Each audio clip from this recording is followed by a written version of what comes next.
So students, now we're going to discuss about G6PD deficient anemia. So this anemia is due to enzyme deficiency. This is due to what? Enzyme deficiency. कौन सा enzyme? G6PD. ये क्या है? Glucose 6 phosphate dehydrogenase enzyme की absence की वजह से होता है. जनरली ये जो एनीमिया है it is X linked recessive disease और ये ज़्यादातर मेल्स में होती है. It is most common in male. Okay, now what is the cause of G6PD deficient anemia? Obviously first is the G6PD deficiency. Second cause is anti-malarial drugs. Third is dapsone. Fourth cause is sulfonamides.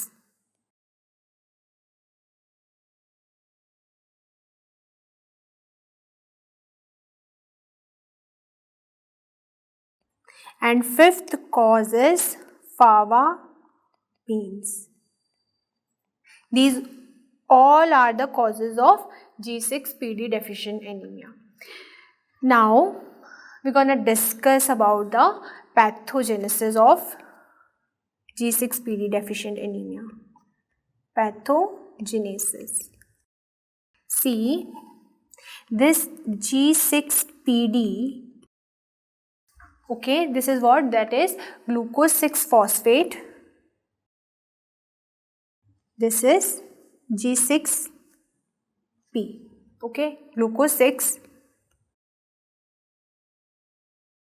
phosphate. ये क्या बनाता है? It will form 6 phosphoglyconate. It forms 6 phosphoglyconate with the help of which enzyme? That is G6PD. Glucose 6 phosphate dehydrogenase की help से glucose 6 phosphate convert हो जाएगा 6 फॉस्फोग्लाइकोनेट में. अब ये जो 6 फॉस्फोग्लाइकोनेट है ना, ये क्या करता है? It is generally needed for DNA synthesis. DNA synthesis के लिए ये चाहिए होता है. दूसरी thing, it is also required for what? For nuclear maturation. ठीक है, for nuclear maturation. And during this reaction what happens? The NADP will convert into NADPH और ये NADPH further help करेगा ग्लूटाथायोन पेरोक्सीडेज को. ये ग्लूटाथायोन पेरोक्सीडेज क्या करता है? ये करेगा H2O2 कट. रिपीट. अब ये ग्लूटाथायोन पेरोक्सीडेज क्या करेगा? H2O2 जो कि what is this? This is a free radical hydrogen peroxide. इसको ये ब्रेक कर देता है वाटर एंड ऑक्सीजन में.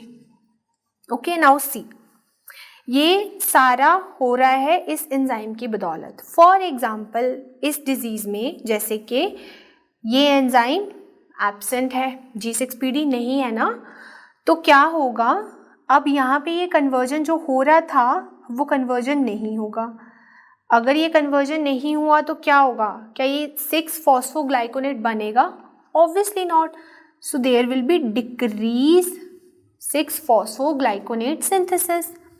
अब 6 फॉस्फोग्लाइकोनेट नहीं बना तो ये DNA सिंथेसिस होगी? ऑब्वियसली ये भी नहीं होगी, तो DNA सिंथेसिस कम हो जाएगी.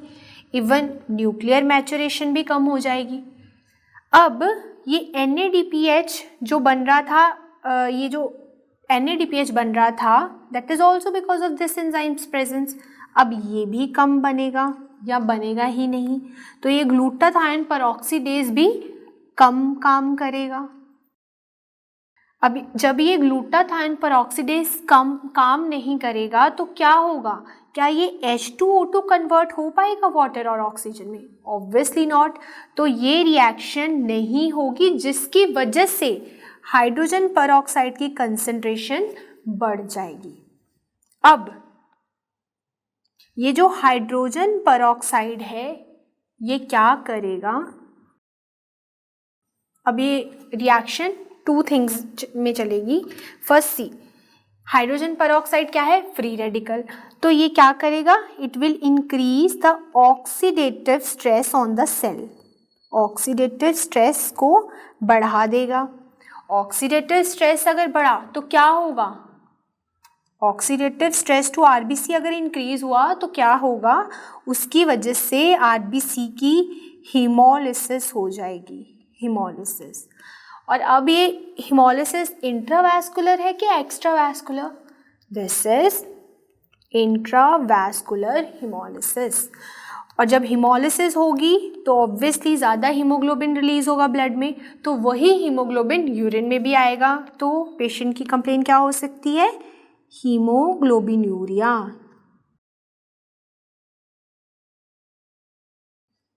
ठीक है। अब सेकंड थिंग क्या हो सकती है इसमें, सी सेकंड थिंग क्या होगी, जो हीमोग्लोबिन है ना, जो नॉर्मली आरबीसी के अंदर होनी चाहिए थी, सी this is a normal RBC, अब क्या हुआ इसमें, ये जो हीमोग्लोबिन आरबीसी के अंदर होनी चाहिए थी, अब ये बाहर प्रेसिपिटेट हो गई, ये जनरली अंदर होती है, अब ये बाहर प्रेसिपिटेट हो गई, या this is what, this is a denatured haemoglobin, denatured haemoglobin. Okay, अब इसको हम, ये अपीयरेंस जो आपको आरबीसी की देखने को मिल रही है, इसको हम क्या बोलते हैं, this RBC is called as, अब ये जो अपीयरेंस आपको देखने को मिल रही है आरबीसी की, इसको हम क्या कहते हैं, it is a Heinz body. I will show you the diagram here, see this is what, this is the RBC and here आपको ये डॉट दिख रहा है, can you clearly appreciate this dot, यहाँ पे देखो इस सेल को, यहाँ पे डॉट है, this is what, this is the denatured haemoglobin present on the RBCs, इसको हम बोलते हैं hence body.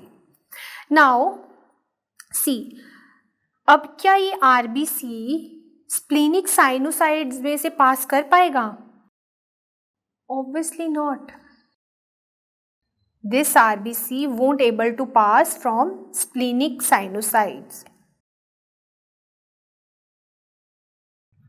pass from splenic sinusoids। सो अगर स्प्लीनिक साइनोसाइड से ये पास नहीं कर पाएगा तो क्या होगा, नाउ अब जब ये splenic RBC cut repeat, now जब ये आरबीसी स्प्लीनिक साइनोसॉइड से पास नहीं कर पाएंगे तो क्या होगा, फाइनली मैक्रोफेज आएंगे, और ये जो मैक्रोफेजेस है ना, ये प्रेसिपिटेट या डीनेचर्ड हीमोग्लोबिन को खा जाएंगे, so macrophage will turn up the precipitated haemoglobin. तो अब इस सेल की अपीयरेंस कुछ ऐसी होगी, ठीक है, इसको हम क्या बोलते हैं, this is called as bite cells, this is white cell appearance of RBCs, ठीक है, ओके, गॉट इट। नाउ सी,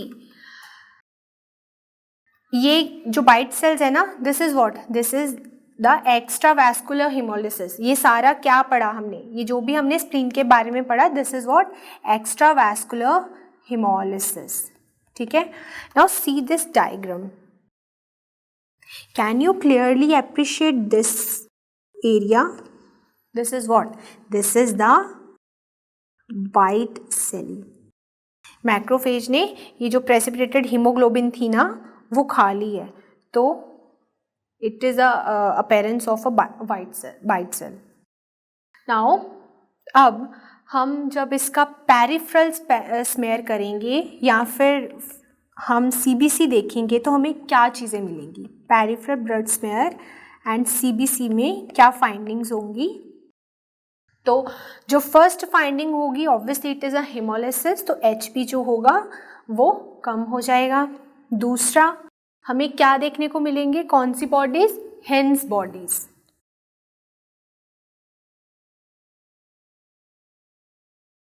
तीसरी जो चीज हमें देखने को मिलेगी दैट इज वाइट सेल।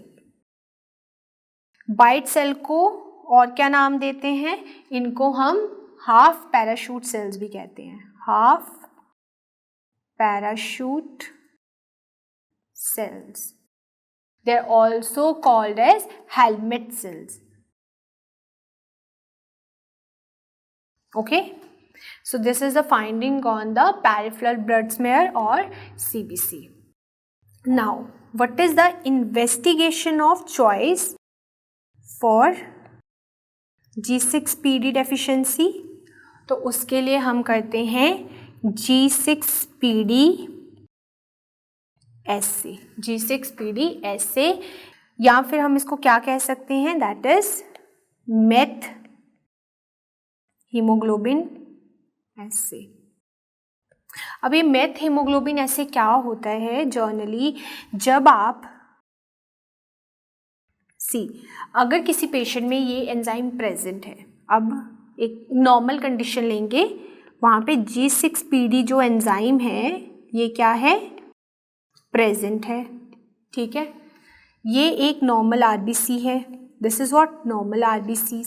जब आप इस नॉर्मल आरबीसी में ये मेथ हीमोग्लोबिन डालोगे ना, तो ये जो नॉर्मल आरबीसी है अब इसका कलर क्या हो जाएगा। नाउ जब हम इस नॉर्मल आरबीसी में मेथ हीमोग्लोबिन ऐड करेंगे ना, तो अब इसका कलर क्या हो जाएगा, brown colour, it will turns into brown colour. अब इस पेशेंट में क्या G6PD प्रेजेंट है, तो अगर G6PD प्रेजेंट है ना, तो ये ब्राउन कलर फिर से रेड कलर हो जाएगा। अब ये ब्राउन कलर आरबीसी फिर बैक टू नॉर्मल कलर आ जाएगा। सेकेंड कंडीशन क्या हो सकती है, G6PD अब क्या है, एब्सेंट है। तो ये जो आरबीसी था हमारा नॉर्मल आरबीसी है, जब आप इसमें ये मेथ HB ऐड करोगे ना, तो ये आरबीसी अब ब्राउन कलर का ही रहेगा, ये दोबारा से रेड कलर नहीं होगा इसका। So that's why we use this test as a diagnosis for the G6PD deficiency. और अब इसके ट्रीटमेंट के बारे में हम बात करेंगे। So what is the treatment of this condition, it is generally a self limiting condition. इसके लिए आपको कोई ट्रीटमेंट करने की ज़रूरत नहीं है। Next we are gonna discuss about thalassaemia.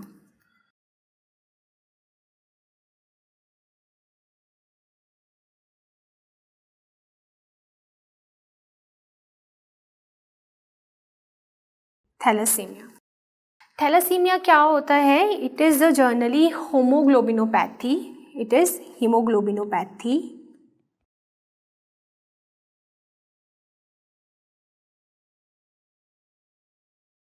Generally जो हीमोग्लोबिनोपैथीज होती हैं ना, ये क्या है, they are the HB defect, haemoglobin का डिफेक्ट होती है। और हीमोग्लोबिन का क्या डिफेक्ट्स हो सकते हैं हीमोग्लोबिन में, आइदर तो क्वांटिटी का डिफेक्ट हो सकता है, आइदर क्वालिटी का डिफेक्ट हो सकता है। So this haemoglobinopathy can be quantitative or it can be qualitative. Quantitative means quantity कम हो गई इसकी हीमोग्लोबिन की, क्वालिटी मतलब decrease quality of haemoglobin. Okay. ना कौन कौन से डिसऑर्डर हैं जो इसके अंदर आते हैं। क्वांटिटेटिव डिफेक्ट की एग्जांपल है that is thalassaemia. Thalassaemia is the example of quantitative defect, where as quality का डिफेक्ट की एग्जांपल क्या है, that is sickle cell anaemia. Sickle cell anaemia is a qualitative defect. So first we're going to discuss about thalassemia.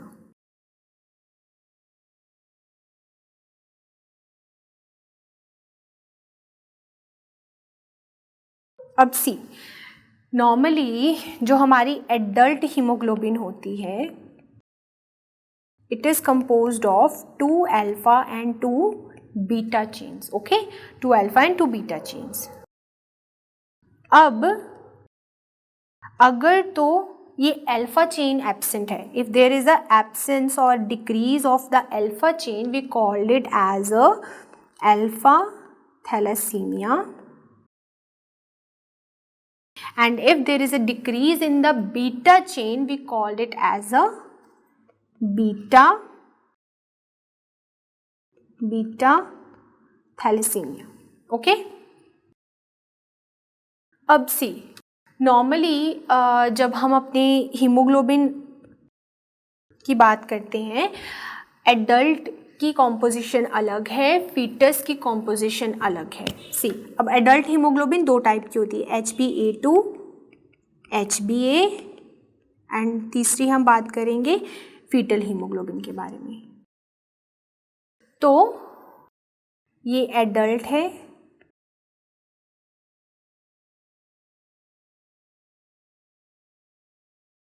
This is a adult person, और ये दूसरी है किसी बच्चे की। नाउ सी, एडल्ट्स में HbA2 भी होती है और A भी होती है। सी नाउ, अब HbA2 की क्वांटिटी कितनी होती है एडल्ट्स में, दैट इज लेस देन 3.5%, और सिमिलर वे में अगर हम बच्चों की बात करेंगे तो वहाँ पे भी it is less than 3.5%. Now, what is the composition of HbA2? It is alpha 2 and delta 2. इसमें 2 अल्फा और 2 डेल्टा चेन्स होती हैं. ऐसे अगर हम एडल्ट हीमोग्लोबिन की HbA की बात करें तो यहाँ पे क्या होता है, जनरली एडल्ट्स में ये 90 to 95% प्रेजेंट होती है, and in case of children it is 1 to 1.5%. इसकी composition you know what is it, alpha 2 beta 2. Now ऐसे ही फीटल हीमोग्लोबिन की क्या कॉम्पोजिशन होगी, एडल्ट्स में it is like 1 to 1.5% and बच्चों में इट इज़ 90 to 95%. ओके, और it is composed of what, alpha 2 and gamma 2. ये चेन्स इसमें प्रेजेंट होती हैं. Now first we are going to discuss about alpha thalassemia. Alpha thalassemia हमने बोला generally it is due to the absence of alpha chain of hemoglobin. Okay? तो इसका जो gene होता है ना, it is present on chromosome number 16. So this is a chromosome. Okay, this is a chromosome number 16. यहाँ पे just remember 2 alpha chains के लिए हमारे पास कितने जीन्स होते हैं, हमारे पास 4 जीन्स होते हैं, जैसे alpha alpha alpha alpha. So यहाँ पे क्रोमोसोम पे वो कैसे प्रेजेंट होंगे, अल्फा अल्फा अल्फा अल्फा ऐसे प्रेजेंट होंगे. अल्फा थैलेसीमिया में मेन पैथोजेनेसिस क्या है, यहाँ पे generally there is a gene deletion. ये जीन डिलीशन की वजह से होता है, there is a gene deletion. ये जो जीन है वो डिलीट हो गया, इसकी वजह से ये डिजीज हो गई. Now what are the types of alpha thalassaemia, types of alpha thalassaemia. So see, if one gene is absent, अगर एक जीन का डिफेक्ट है तो generally this condition is asymptomatic, asymptomatic. But अगर 2 जीन्स का अब डिफेक्ट है तो क्या होगा? We called it as a alpha thalassaemia trait. कैसे लिखेंगे इसको? अल्फा अल्फा माइनस माइनस, यहाँ पे आप क्या लिखोगे? Alpha alpha minus minus. इसको कैसे रिप्रेजेंट करोगे? Alpha alpha alpha minus. Okay, इसको हम क्या कह रहे हैं? It is thalassaemia, alpha thalassaemia trait. Okay, now third type is 3 gene defect. 3 gene defects है तो आप इसको कैसे रिप्रेजेंट करोगे? Alpha negative negative negative. तो यहाँ पे क्या होगा? इसको हम बोलेंगे HBH disease. It is called as HBH disease. और जर्नली HBH डिजीज में क्या होता है? आपको आरबीसीज की गोल्फ बॉल अपीयरेंस देखने को मिलती है, golf ball appearance of RBCs. Okay, now see, this is an image of golf ball appearance of RBC. Can you see this RBC? यहाँ पे एक छोटे छोटे डॉट्स पड़ चुके हैं, they looks like a golf ball. So that's why HBS disease में क्या होता है? golf ball appearance देखने को मिलती है। और mainly this is because of the 3 gene defects of alpha gene. Now fourth type क्या है? That is 4 gene defects, 4 gene defect।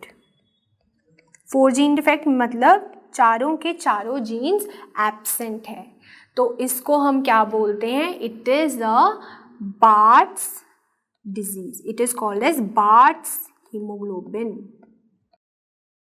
ठीक है, अगर चारों चेन्स एब्सेंट है तो उसको हम क्या कहते हैं? Bards haemoglobin.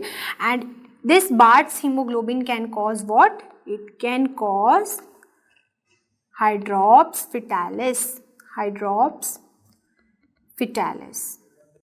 अब हमने यहाँ क्या कहा? 3 अल्फा जीन्स एब्सेंट है, तो अब ये 3 अल्फा जीन्स की जो कमी है कौन पूरा करेगा? Delta chain. सो इस कंडीशन में ना HBH डिजीज में क्या होगा? जो डेल्टा चेन्स है ना उनका नंबर बढ़ जाएगा। So there is a increase in the delta chain.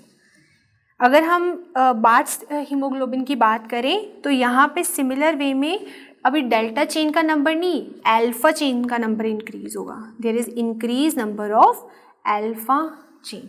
Okay, so this is about the different types of alpha thalassaemia.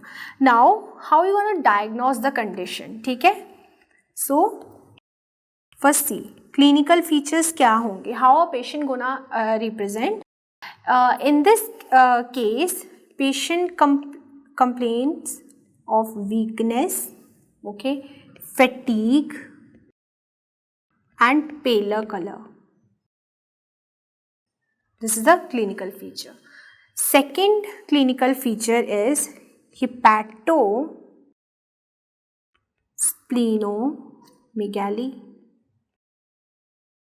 And the third clinical feature here is chipmunk face.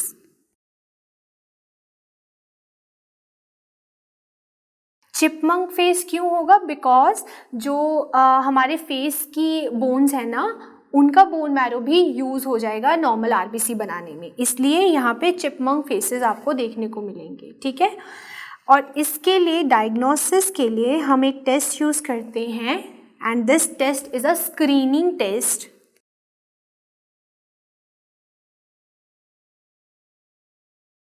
क्या नाम है इसका? NESTROFT test. What is the full form of this test? This is a naked eye single tube red cell osmotic fragility test. It is naked eye single tube red cell osmotic fragility test. Now see, can you see this image? यहाँ पे see this T1 tube. This is, just name it as a A and B tube. अगर आप B tube को देखो, यहाँ पे आपको black line दिख रही है? नहीं, यहाँ पे जो ब्लैक लाइन है वो क्या है? एब्सेंट. और सी दिस ट्यूब, यहाँ पे you can clearly see this black line. So जहाँ पे आपको ब्लैक लाइन दिख रही है, this is a normal tube. यहाँ पे क्या है? It is a normal tube. Means there is a no haemolysis. मतलब यहाँ पे जो RBCs हैं वो क्या है? नॉर्मल है, इसी वजह से उनका हेमोलिसिस नहीं हुआ. बट अगर हम ट्यूब बी की बात करें, यहाँ ट्यूब बी में क्या हुआ? You can't able to see this black line. So यहाँ पे क्या हुआ है? हेमोलिसिस. तो हेमोलिसिस क्यों हुआ? Because this is a abnormal RBC. क्योंकि इसकी जो अल्फा चेन है वो एब्सेंट है, दैट्स वाई यहाँ पे हो गया haemolysis. So this is a nest of test. इसको हम स्क्रीनिंग के लिए यूज़ करते हैं. Now will talk about what is the investigation of choice for the alpha thalassaemia. यहाँ पे हम करेंगे high performance liquid chromatography. So investigation के लिए क्या टेस्ट है? हाई परफॉर्मेंस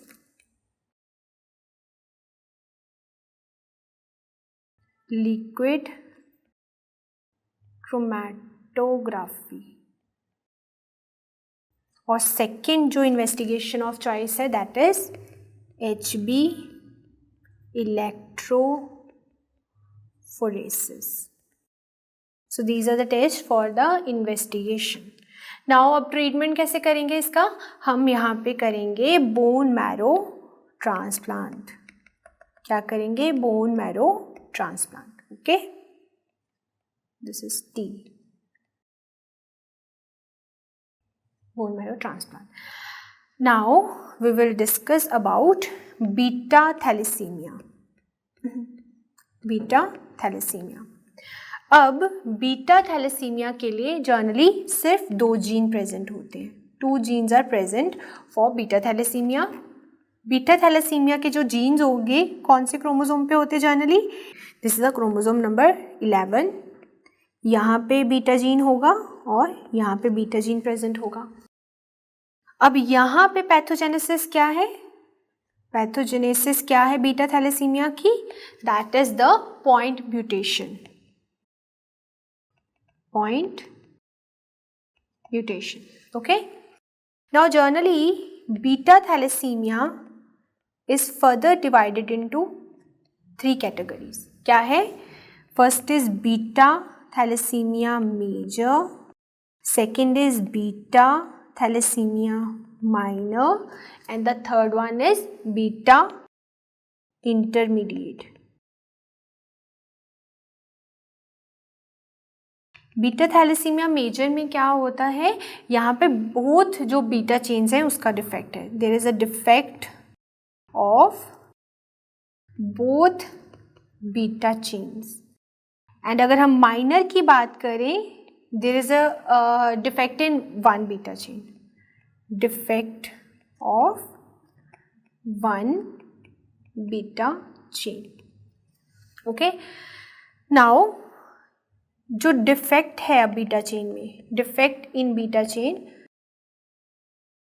वो कैसा हो सकता है? आइदर तो कंप्लीट डिफेक्ट है, either it can be the partial defect.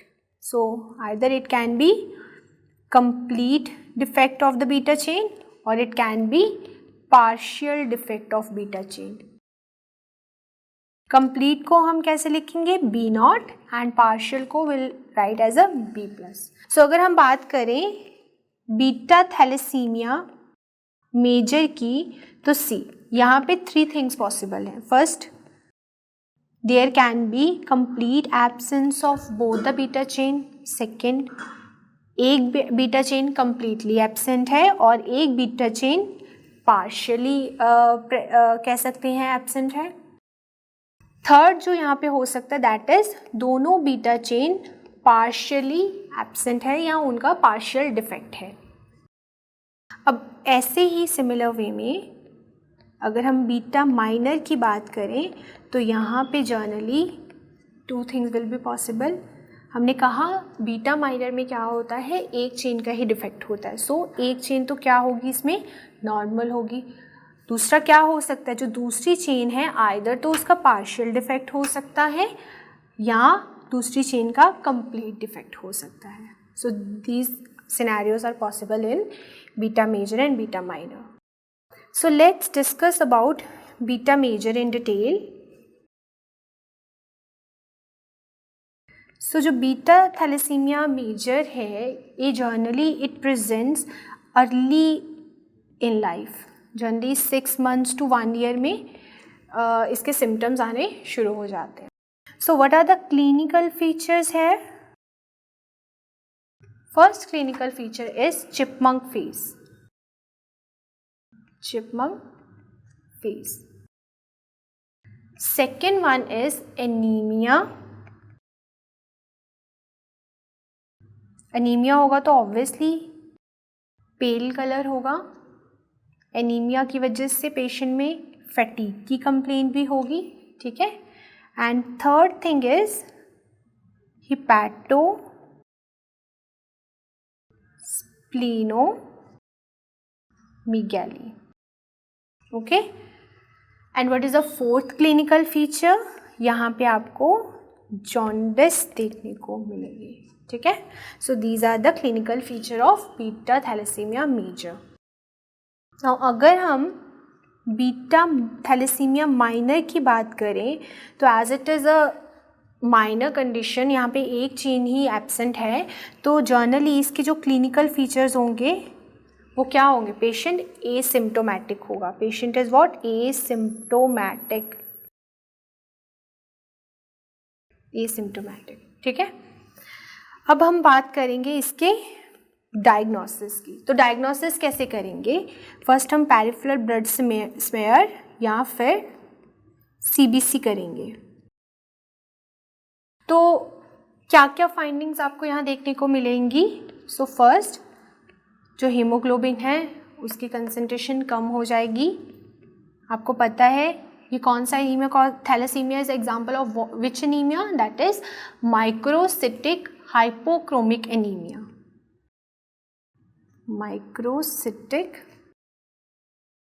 Hypochromic anaemia is that. Second क्या देखने को मिलेगा, यहाँ पे आपको टारगेट सेल्स देखने को मिलेंगे. Target cells are nothing but excess of RBC membrane. यहाँ पे कैन यू सी, यहाँ पे जो आरबीसी की मेम्ब्रेन है थोड़ी थिक हो गई है, तो ये क्या है, टारगेट सेल्स, ठीक है. ये आपको बीटा थैलेसीमिया और इवन आपको अल्फा थैलेसीमिया में भी देखने को मिलेगा, ठीक है. तीसरी जो फाइंडिंग यहाँ पे क्या होगी, जो रेक्टिक काउंट है वो क्या होगा, इंक्रीज. मैंने आपको बताया था कि कोई भी हीमोलिसिस है उसमें रेक्टिक काउंट क्या होगा, बढ़ जाएगा. ओके. नाउ सेकेंड टेस्ट जो हम यहाँ यूज करेंगे for the diagnosis, that is haemoglobin electrophoresis, ठीक है.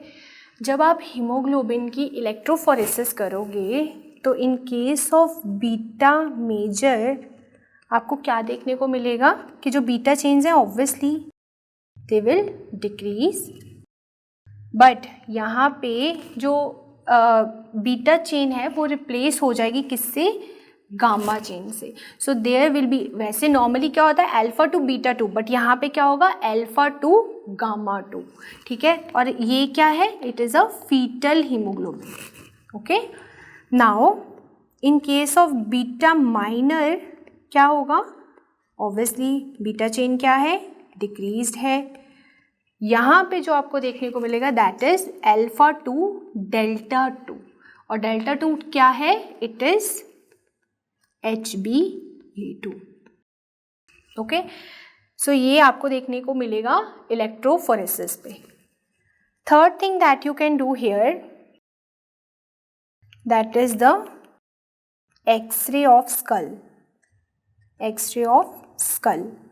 और यहाँ पे आपको एक पर्टिकुलर अपीयरेंस देखने को मिलेगी जिसको हम क्या बोलते हैं, crew cut appearance, crew cut appearance, और इसको क्या बोलते हैं, hair on end appearance, hair on end appearance. See, can you see this image? This is what? Crew cut appearance. Skull के ऊपर आपको ऐसे हेयर्स जैसे छोटे छोटे स्पाइक्स देखने को मिल रहे हैं ना, दिस इज दैट्स वाई इसको दूसरा नाम क्या देते हैं, hair on end appearance. Now आप इसके लिए भी नेस्ट्रॉफ टेस्ट यूज कर सकते हो। So fourth test that you can use here that is Nestrov test, Nestrov test. Okay, so guys, this is all about the alpha and beta thalassemia. Now we're gonna discuss about the immune hemolytic anemia. Immune hemolytic anemia. So what is this immune haemolytic anaemia? यहाँ पे generally क्या होता है, antibodies form हो जाती हैं against the RBCs, और वही एंटीबॉडीज़ क्या कराएंगी, अभी आरबीसी की लाइसिस करवा देंगी जिसकी वजह से एनीमिया हो जाएगा। See, antibodies will form, they will do what, lysis of RBCs and finally anaemia will occur in the patient. Now immune haemolytic anaemia जो है, it is further classified into two categories. What are they? First is the auto immune anaemia, it is auto immune. Second one is the allo immune.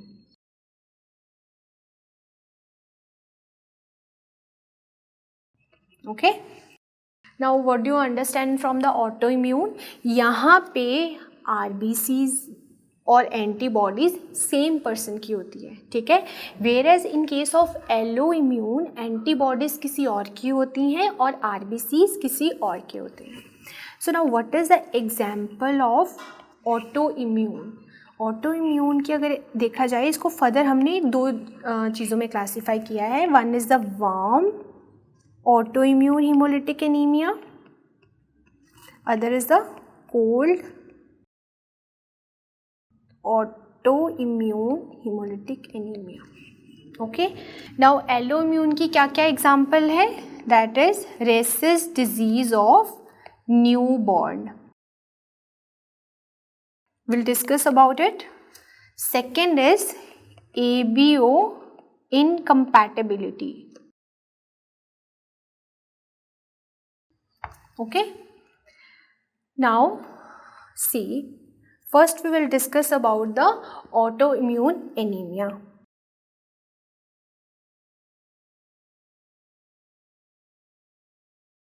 Autoimmune anaemia हमने बोला दो types का होता है, one is the warm autoimmune haemolytic anaemia, other one is the cold. अब इसको हमने क्यों ऐसे बोला, देखो, जनरली वार्म क्यों बोला, बिकॉज यहाँ पे जो टेम्परेचर है दैट इज 37 डिग्री सेल्सियस, और यहाँ पे क्यों इसको कोल्ड बोला, temperature is 0 to 4 degree Celsius. यहाँ पे जो एंटीबॉडी बनेगी दैट इज IgG, और यहाँ पे जो एंटीबॉडी बनती दैट इज IgM। ये एंटीबॉडीज क्या करेंगी दोनों, they will attach, these antibodies will attack or attach to the RBC, and then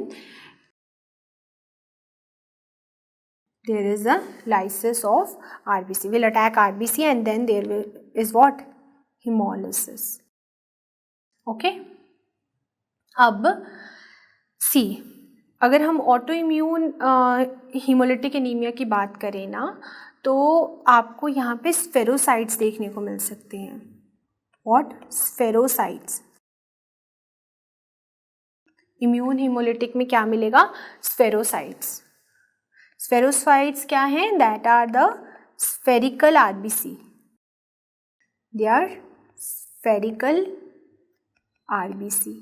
और आपको पता होगा कि हमने स्फेरिकल आरबीसीज और भी कहीं पढ़े हैं। तो कहाँ पढ़े थे हमने?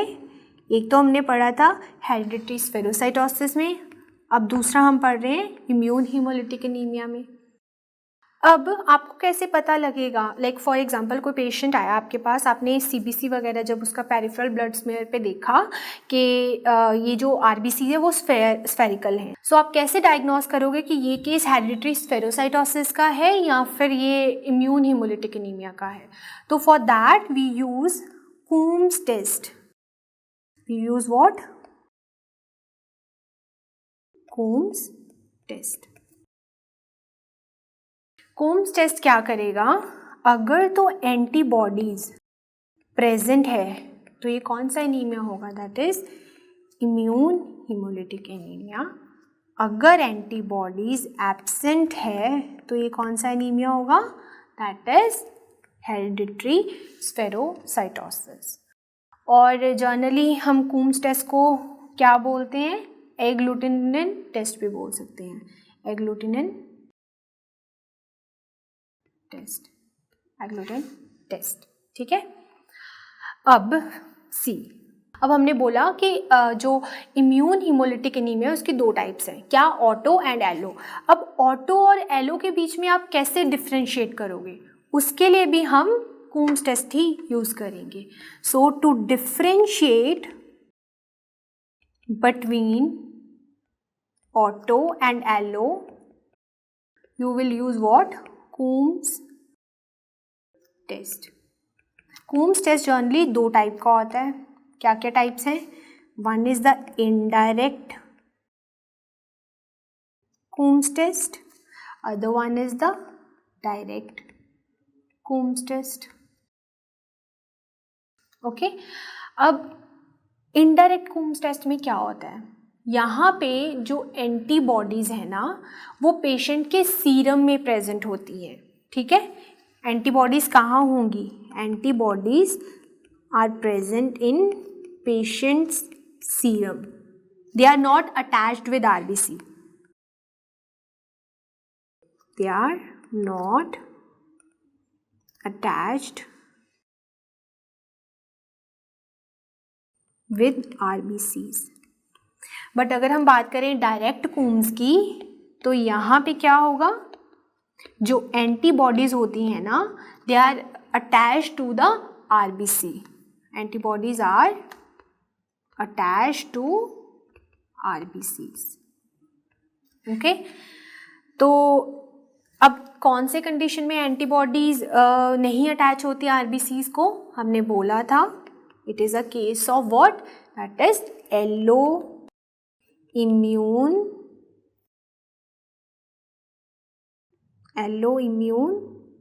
Haemolytic anaemia. Allo immune haemolytic anaemia. अगर हम डायरेक्ट कूम्स की बात करें तो जनरली कहाँ पे ये पॉजिटिव आएगा? इन case of auto immune haemolytic anaemia. Okay. So now you got it how you can differentiate between auto and the allo. Now we'll discuss about alloimmune. Alloimmune hemolytic anemia. So alloimmune के case में हमने first जो example दी थी वो क्या थी? ABO incompatibility की। So first you have to know what is ABO. You know कि ABO क्या है? एक हमारा ब्लड सिस्टम है जिसमें various kind of blood groups होते हैं। कौन कौन से ब्लड ग्रुप्स होते हैं? मेनली 4 ब्लड ग्रुप्स होते हैं। ओके। ठीक है। फर्स्ट ब्लड ग्रुप जो होगा वो क्या है? That is blood group A, second is blood group B, third is AB and fourth is O. अब हर ब्लड ग्रुप के पास एक एंटीजन और एंटीबॉडी होती है, ठीक है, antibody against that blood group is that. So अगर A ब्लड ग्रुप है तो इसका एंटीजन क्या होगा, दैट इज A एंटीजन का एंटीजन भी तो A होगा ना. ऐसे B का क्या होगा, B एंटीजन होगा, AB का क्या होगा, AB. बट O का कोई एंटीजन नहीं होता, there is no antigen for O. That's why O is what, they are the universal donors. Now antibody की अगर बात करें तो A के अगेंस्ट कौन सी एंटीबॉडी होगी, दैट इज एंटी B. और B के अगेंस्ट क्या होगी, एंटी A. अब O के अगेंस्ट क्या होगी, that is what, anti A and anti B both, anti A and anti B both. But AB के अगेंस्ट ना कोई एंटीबॉडी नहीं होती, there is no antibody against AB, ठीक है. So that's why they are the universal acceptors. Got it? So this is about the ABO compatibility. It is ABO compatibility. Now कई बार हो सकता है बच्चे और मदर में ब्लड ग्रुप मैच नहीं कर रहा हो, तो that is not a severe case, we can manage that. Okay, now we will discuss about second example. What is that example, that is rhesus disease of newborn. अब यहाँ पे क्या होता है, सी जो फीटस है, ये फीटस क्या होगा, this is RH positive. But ये जो मदर है ना इस फीटस की, वो क्या होती है, RH नेगेटिव. सो RH ये RBC है ना, तो इसके ऊपर ये RH एंटीजन नहीं होगा, बट फीटस के यहाँ पे RH एंटीजन जो है वो प्रेजेंट होगा. तो अब इस लेडी की फर्स्ट प्रेगनेंसी थी. फर्स्ट प्रेगनेंसी में तो कोई दिक्कत नहीं आएगी, but during the time of delivery foetus का ब्लड और maternal blood will comes in the contact. Due to that what is happening कि मदर की बॉडी में अब RH एंटीजन आया, तो उसने क्या, मदर की बॉडी ने क्या किया, RH के अगेंस्ट एंटीबॉडीज़ बनाना शुरू कर दिया. तो अब इस मदर में क्या हुआ, आफ्टर फर्स्ट डिलीवरी क्या बन गई, antibodies against RH, mainly IgM जो कि फर्दर IgG बनाएगी, ठीक है. दूसरी, अब इस लेडी में हुई सेकेंड प्रेगनेंसी. सेकेंड प्रेगनेंसी में क्या हुआ, अब ये बेबी फिर से RH पॉजिटिव है,